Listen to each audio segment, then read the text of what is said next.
Okay, we're going to start on 97B. This is Tzaddik, Zion, Amid Bais on the bottom. Bais of It's a new piece. It says Bais of Beshishim ve'im Bais of Menachem. We can nullify an egg in 60, but the egg can't be one of those 60. So it's 60 plus. It's 60 plus the prohibited one. It's not 59. It's 60 plus the prohibited one. We're going to get a discussion about that later, and we'll see what we need to say. What's the chiddush in that? Okay. Amali Ravidi Baravin La Abaya. Ravidi Baravin says to Abaya, L'meimra. Is this to say? We're down here, the second to the bottom line on. L'meimra do you have a timer? Do you mean to say? Is this to say that an egg that's cooked? Let's assume it's cooked with 60 other eggs. That it's going to give a flavor. But the people say it's like water from eggs, which doesn't have a flavor from the eggs. It's just, it probably does pick up some sort of flavor, but it's not significant enough to be considered that it's giving off a flavor. So we're assuming here that there's an egg from a different bird, a non-kosher bird, let's say, that's being cooked with 60 chicken eggs. You say it's going to give a flavor? Well, it doesn't give a flavor anyway. It has the shell on it. Scrambled eggs. The Beit Sefrayach. We're not talking about a bird, an egg from a non-kosher bird. We're talking about whether it's a kosher bird or a non-kosher bird. That doesn't matter to us. What matters to us is that there's a chick inside. Aval tmeya, but if it would just be a regular egg without meat inside, it's more developed inside. Yeah, Okay. but if it would just be a tmeya egg with no development inside, so then that wouldn't give off any tumah. Okay, so I sort of set you up for this, Dr. Stein, to say, but the answer would be that it's peeled. But when do we say that it doesn't give off a flavor in Abalma when it has the shell on it? But if the shell was removed, then it would give off. So what does the Gemara over here mean? Beitza b'shishim and beitza min aminyan. He's talking about when it took off the shell. That's Taisvus' question. Dr. Stein and Taisvus. We say Baruch Shekivanti. We say blessed is Hashem that I was able to think the same. So that's Taisvus' question. That the Gemara. If it's a shell, then it doesn't give off any flavor at all? If it has the shell on it, yeah, and there's no meat inside because it doesn't give off flavor. But if it's the Gemara's answer was we're talking about with his meat inside, right, because it's a bird. It's developing into a bird, so it's giving off flavor from the meat, and that doesn't. The egg inside doesn't give out flavor. The bird inside gives out flavor. So Taisus asks, we could have answered a different answer. We could have just said that it was peeled. Mm-hmm. Taisus says, I have a question. This is 1 in 60. Right. But if we find the blood spot, we say that we should be cooking it like 3 eggs. Oh, well, I'll get to that in a second. Very good. Excellent. So Taisus says that normally you cook eggs with the shell on it, so the Gemara didn't answer that. The Ramban gives a different answer. The Ramban says that later on we're going to learn that eggs, 60 is not enough, you really need 61. Why? Because, did you mention this? That eggs are different sizes. Someone mentioned this yesterday. Yeah, Herschel said that the eggs are not all exactly the same size. So if what you're going to do is when you're going to measure it in 60, you really may not have 60. You have 60 eggs. It doesn't mean you have 60 times the egg. So therefore, the sages added one extra one. Okay. When we go shopping, you see then the eggs, large, extra large, extra large, Right. It's a tremendous difference in size. Right. And price. So, the Ramban says that what do we mean over here? What's a chiddush here? That it's only 60 plus the egg. That's when it has the shell in it. But if it would have been all taken out of the shell, then it would be like everything else that's in 60. There's no different sizes. There's no reason to tell me this halacha. It's just like everything else. The whole reason for this halacha is because it has the shell in it, and I'm measuring it by 60. I have to let you know that it may not really be 60. You have okay. Regarding the blood, Tosfos adds over here. This top Tosfos, there's a lot of information in this Tosfos. He says that the same would apply if there's blood in it. That you would need, just like if there's a bird in it, if there's a chick that's developing. So we say that it will give off a flavor. If there's blood in it, the same thing. So because of this, we say that you should always cook 3 eggs together. And because One may have blood spot. if one has the blood spot, so then you'll be able to be mavatal at 1 and 2, 1 to 2, and then it won't be considered prohibited because you'll be able to be mavatal at 1 and 2, so it won't be usher even before you start. Even before it starts giving off the flavor, it won't be usher. Now the commentaries, the Maril Diskin, he asks, says 1 second, it doesn't fit. There's a big problem here, because if you read the Gemara carefully, it doesn't say that. The Gemara said that what's going to give off a flavor? Only the one that has the bird developing in it. So what's going to give off the flavor if there's a blood spot? Only that one is going to give off the flavor. So are you being mevatel the flavor into the water?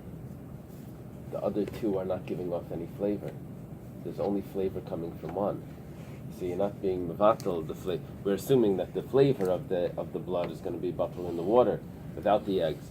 But it's not true, because we don't have all flavors being mixed. We only have flavor of one item coming out, which is that one. So if you read the Gemara carefully, it doesn't work. The bittul doesn't work. Anyway, he says the answer that doesn't mean that there's no flavor from eggs. There is flavor from eggs. It's just not significant enough. Okay, let's go further. We answered now that egg. So you don't need 60 eggs to boil. No, Yeah. you only need 3. Only need 3, and even that, which really is only by a fertilized egg, because that would be a flavor here by blood. I don't even know if that. So do we still do 3 eggs? Yeah. Well, Yeah, the custom is always amongst the women is to boil 3 eggs, not to boil less than 3. 3, at least 3. At least 3. Men don't boil eggs, just women. No, they can put it in the pot only on Rosh Chodesh, when the men push the button on the washing machine. I once went in one of the kosher restaurants, and I asked him why for breakfast they served.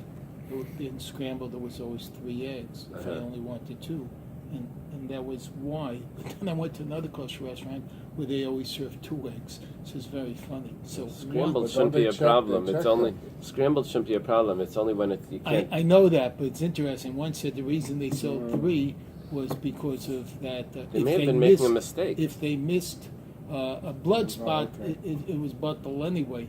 That was what they said. The other one just sold to us. One checks Curious. the eggs, one doesn't check the eggs. It might have been a mistake.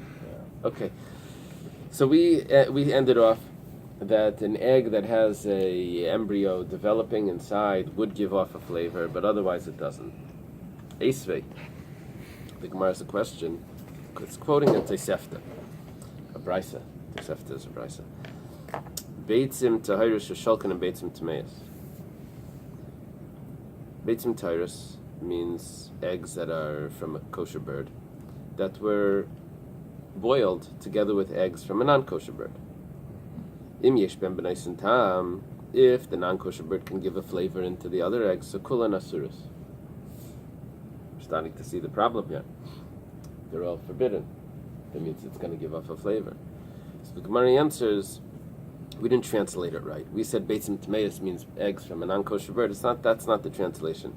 Hachanami beitzis afrayach. We meant that beitzah tameya, impure, we meant that there was an embryo. My karla tameya. So why do we call it impure? It has an embryo in it. So kiva dispeafrayach karla tameya. What we mean to say is that if it has the afrayach, we call it tameya. It's a nevela. So So we called it impure. Okay. The Gemara says, "V'amidik tani seifa," but if you read further in this Tosefta, there's a problem. It says that beitzim shesholkom v'nimtza freich bachas mehem. The Bais itself gives a case. The following case in the Bais is that if you cook eggs and one of them you find that there was a developing embryo inside. So im yesh ben b'nais and tam, if it is enough to give a flavor into the rest, so kulan asuras. Michlal, from the second case it's implied, the reisha de lesbe afrei chaskina. The first case was without an embryo developing. So what did it mean to Meya? It must have meant that it was from a non-kosher bird. So I have two examples. In both of them, I have to be mevatel in how much flavor we'll give off. Let's say 1 in 60. And the Doesn't problem fit if with there our is Gemara. developing chickens that need shkita. Is Yeah. that the issue here? Yeah, we discussed before if it's an isser of nevela or isser of sheretz. Right. Someone said it was considered a sheretz, or nevela, so it wasn't shechted. It's not just fleshik.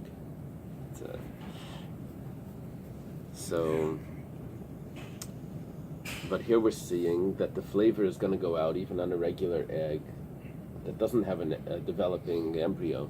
It's a problem. The Gemara says no, prushik hamafarish. You have two cases there, but those two are not separate cases. The second case is explaining the first case, and you have to read it like this. Beitzim teresh sholkin and beitzim tmeya is kosher eggs that are cooked with non-kosher eggs. Im yesh ben b'nais and tam kulan asuris. If it can give a flavor, they're all aser. Ketzad. And what is the case? What's the scenario? Kagoin, for example, shesholkan, that you boil them and imtza freich b'achas me'am. That's the scenario. So it's really all one case.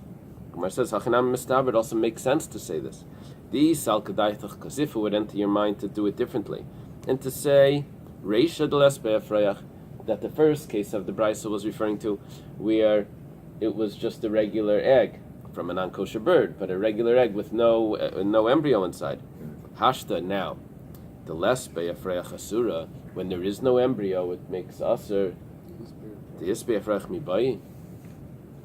Is it not a kal v'chaimer? Does it need to tell me if there is an embryo inside that it's going to give off a flavor? If without an embryo inside it gives off a flavor by a non-kosher bird, if there is an embryo inside, for sure it's going to give off the flavor that comes out is much stronger, so it wouldn't need to say that second case. So what does it mean to say? It must be that it's just explaining the first case, and there is no case of an egg without an embryo that gives off flavor. Yes. So we're saying that if there's a lot of eggs, and it turns out after you boil them and you open them up and you then discover in one of them an unborn partial embryo, that they're all usher. If you don't have 60. Or if Yeah. What about the pot? If it was a milchik pot, now is that pot treif? Or needs rekashering, put it that way? Because it turns out you're boiling something fleshik.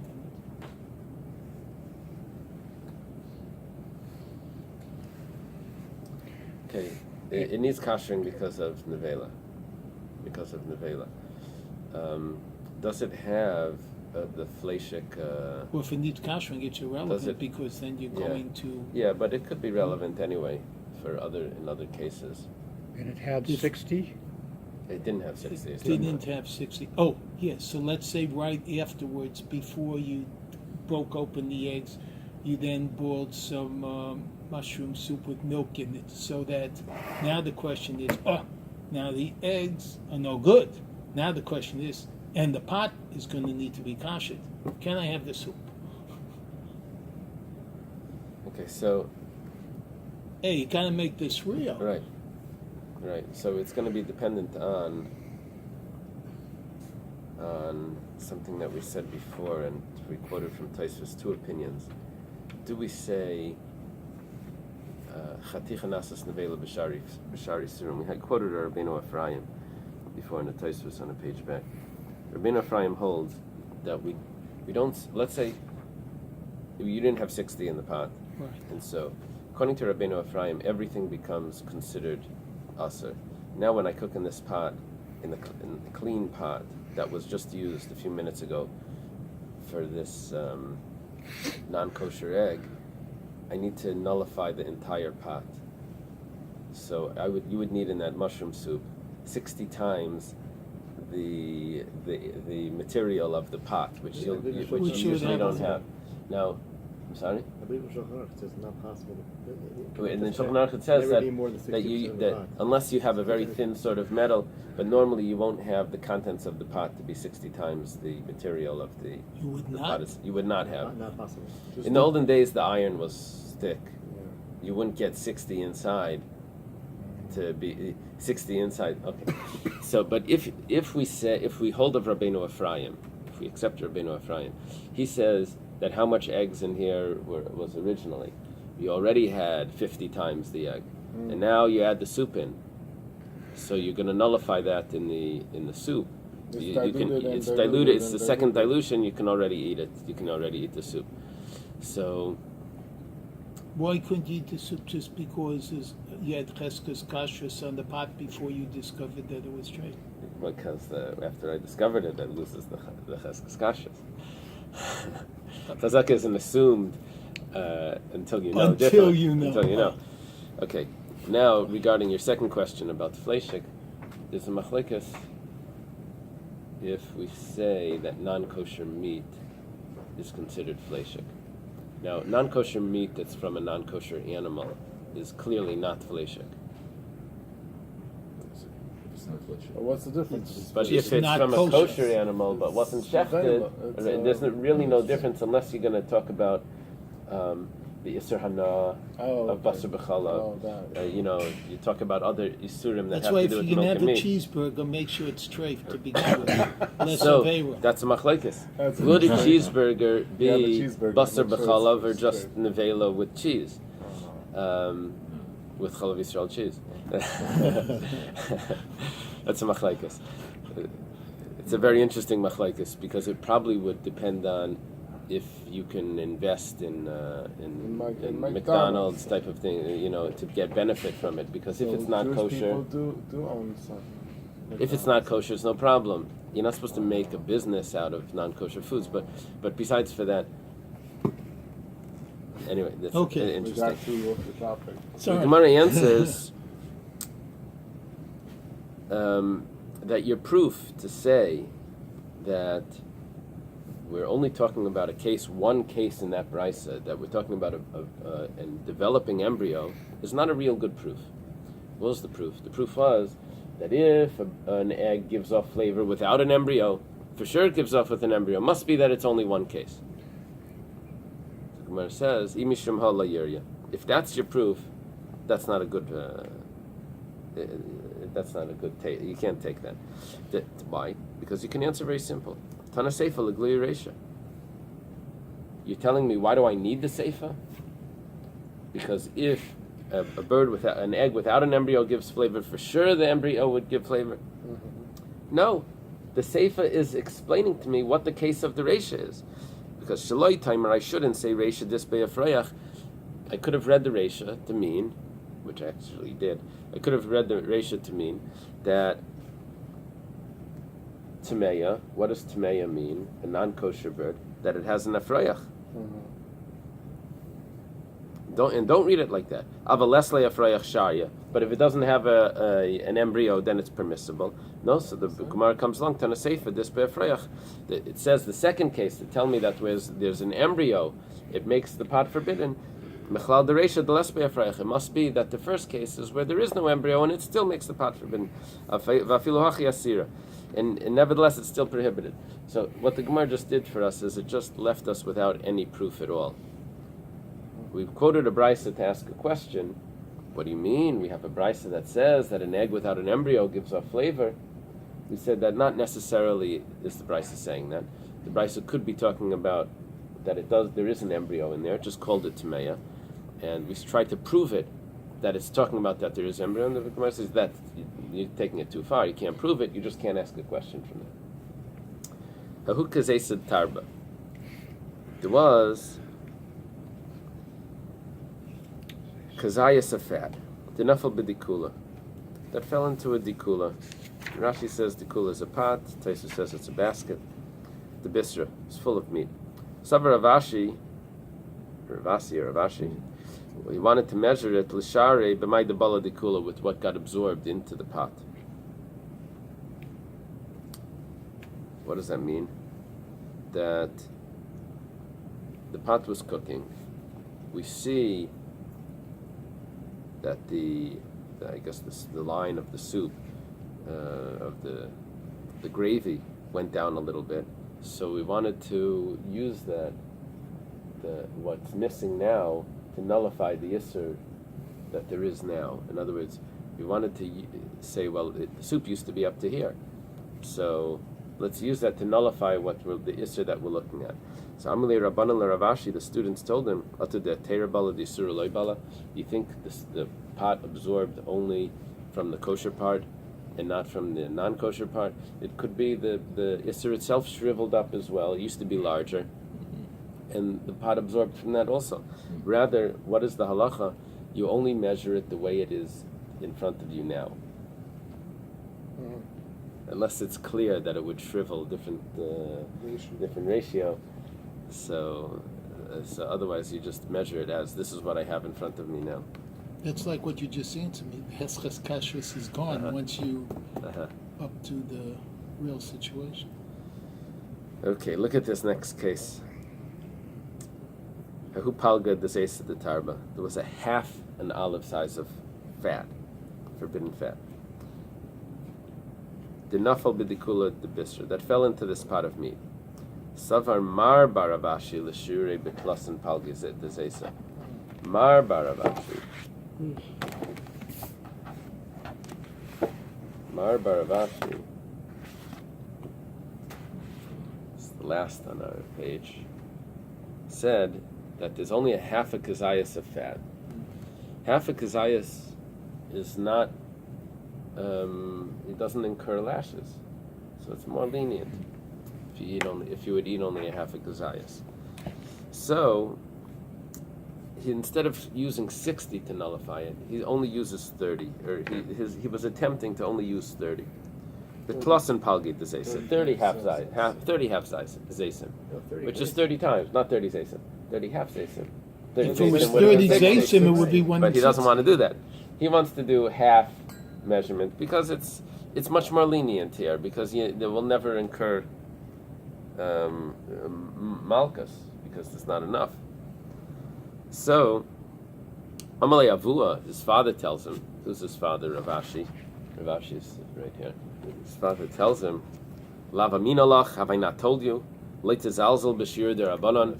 Don't take lightly the measurements of the sages. Meaning? Now, Rashi says that even something that's not biblically forbidden, you still have to nullify it.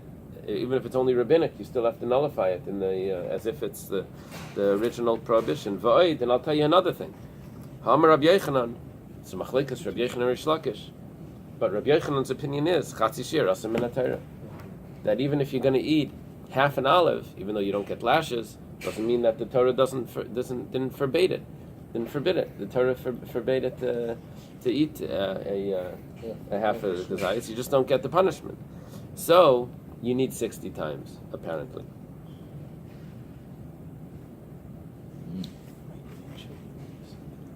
I was speaking to a rabbi yesterday. I said, can you please comment on Ravashi's statement to Mar Bar Ravashi, that have I not told you to not to be mezalzel and shir derabanan? He says, I'm not going to make any comment, but I appreciate your question. It sounds like there's something more here. Have I not told you? Like, tell me what else happened. That I'd like to hear the rest of this. Okay. Amar Rav Shaman bar Abba, Amar Rav Idi bar Gershom, Amar Levi bar Parta, Amar Rav Nachum, Amar Rav Birayim, Mishum Zakin Echad. All of these said in the name of an elder for Rav Yaakov Shmei, and his name is Rav Yaakov. This is like the Chabad stories of that I asked my father, who heard from the Alter Rebbe, who heard from the Maggid, who heard from the Baal Shem Tov, that how the Chabad tradition, how the stories have to say exactly the quote exactly. Are all these guys on the chart? On the chart, I don't know. I know. Let's see. It's quite a trail here. No, They're on the no. grid, even if you're not on the no, chart. I'm not familiar. No, these are all new names. Yeah. The Bais Amru, the house of the Nasi said. The house of the Nasi is this chart. Would be in this. Is this chart down here? This line, starting from Hillel, Reb Shimon, Reb Gamliel, Reb Shimon, Reb Gamliel, Reb Shimon, Gamliel, Rabbi Danasi, Reb Gamliel, and Reb Shimon. Reb Shimon. Those are important. We'll have them. Big choices in names. Yeah. Are they different guys? They weren't very Sons of grandsons. creative. Reb Gamliel, Reb Yehuda, Reb Gamliel, Reb Yehuda, and Reb Hillel. Must have been started naming for the grandfather. So, the Bein Nasiya said, Beitza B'samach, an egg that's nullified in 60 is still asura, still prohibited. B'samach Ba'achas, in 61, it's muteris. That's okay. Amr Reb Zera, the Reb Shaman Barab. Okay, Reb Zera we have. Reb Zera is over here in Israel. He's under Reb Avo. He came from Bavel. He's the one that had the meal with Rabbi on Purim. On Purim. Rabbi B'Shachar Reb Zera is the. They traded meals with each other? Well, No. this was an experience that. Out of body. Yeah. He got excited and shachted him. That was And Reb then Zera. yes, amazing. Then Reb Zera went to Eretz Yisrael. It's not associated with that story, but when you say that story and then he went to Eretz Yisrael, it sounds like, oh, okay, we figured it out. But it's not associated with that. He wanted to learn the Talmud Bavli, the Talmud Yerushalmi. Okay, so Reb Zera says to Reb Sham Barabba, Re'ei she'atamata b'gvul heter. I don't know the exact translation, but it's you're putting a leniency on this. How does he write that? They read it long as That's what I'm saying. Said to this. Sit in. Wait. You fix a limit to permit to permit. You fix a limit to permit. Okay, well, it gets explained what he means. Shaharei, because Shnei Gedolei Adar, there were two leaders of the generation, and Lei Pirsh V'Sadavar, they did not explain what this means. That's Rabbi Yaakov Baridi, Rabbi Shmuel Bar Nachmani. Rabbi Yaakov Baridi and Shmuel Bar Nachmani. Shmuel Bar Nachmani comes around often, especially in Agadah things. Tavayim Shmei Rabbi Yeshua ben Levi. They both said in the name of Rabbi Yeshua ben Levi. It was also mentioned in Agadah often. Amri, they say Beitza B'Samach, Asura. An egg that's nullified in 60 is forbidden. Are you looking for someone? Rabbi Yeshua ben Levi is the end of the Tanaic chart down over here. Rabbi Yeshua ben Levi. And who are the ones that quoted Rabbi Yeshua ben Levi? Rabbi Shmuel Bar Nachmani was a student of Rabbi Yonasan, who was around Rabbi Yechanan's time. I don't see him on the chart. Oh, no, maybe he would be over here.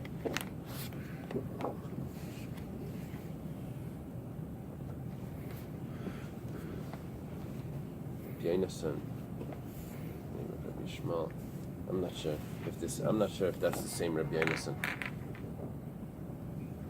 That Rabbi Shmuel Bar Nachmani. Okay. So he says that an egg in 60 is forbidden. However, b'samach v'achas muteres. But an egg in 61, the rest of the pot is permissible. V'yibaylo. And we had a question. B'samach v'achas v'hadi didei idilma lebar minei. It was unclear what Rabbi Yeshua ben Levi meant. Did it mean 61 including the forbidden egg? It didn't mean 61 without the forbidden egg. And that you really have a mixture of 62. V'lei pashut. And they didn't answer. Umar pashut lei mifshat. However, according to you, that you're not saying it clearly, everyone's going to take a leniency from you. In other words, you should be explaining it more clearly. Okay. I mentioned before the Ramban that says that you need different sizes because the eggs are different sizes, therefore you need an extra one. The Rambam doesn't say that. The Rambam says that an egg is considered a beria. Now, even though when a beria is a whole entity, usually we say that a beria is not batal, but the flavor of a beria is insignificant. It has no special status. You see, we discussed there's two types sort of mixtures. There's something called yavish biyavish, a dry mixture. You have 3 pieces of meat, one is not kosher. We say that you can eat them all. This is because they're not giving off a flavor to one another. You just don't know which one is which. They all taste the same. You cook them separately, and you can eat them. So, and then we have another type of mixture, something that's cooked together, where there's a flavor. That's called a lach balach, a mixture of a liquid. The chumrah of beria, when it's an entity, is when it's in a dry mixture. You say, it should be batal 1 and 2. In Roiv, there's a beria, it's never batal. Comes along the Rambam and he says that an egg needs 61 times in a liquid mixture when you're cooking it. Even though the egg itself I'm going to remove. I'm not trying to eat that egg. I'm going to remove that egg. But the flavor that comes off a beria has a chumrah where you need 1 extra time in size. 1 extra time. That's the Rambam's. Okay. So and now we have 2 very different interpretations of why an egg needs 61. It's either the Ramban that the eggs are different sizes, or it's the Rambam that it's a beria. That's a different thing. Rambam's makes sense because the egg is not being counted; it's going to be removed. So its volume that it took up originally could not have been part of the total volume. So therefore, if you make the total volume 60 plus 1, then technically the taste would have been batal b'shishim, if you think of it. Yeah. The only thing is that both of them are saying the same halacha. That you take out the egg, and if you have 61 times that egg, then it's okay. 61 eggs, that's okay. The Ramban says 61 because 61 eggs is going to give me 60 times the egg. That's the Ramban, Nachmanides. The Rambam, Maimonides, says that I need 61 times egg, not because I need the 61 gives me 60. 61 gives me 61. I need that extra 1 because it's a beria. And the flavor that comes out of a beria, I need the 61 time, an extra 1 time. So, but how come he doesn't apply it in other bereas? What's a beria again? No, it wouldn't Beria is a separate entity. Yeah, Oh, that's Rambam. He would apply it to all bereas? Yeah. You need the extra 1. Yeah, there are he learns when it says gid b'shishim, the ein gid min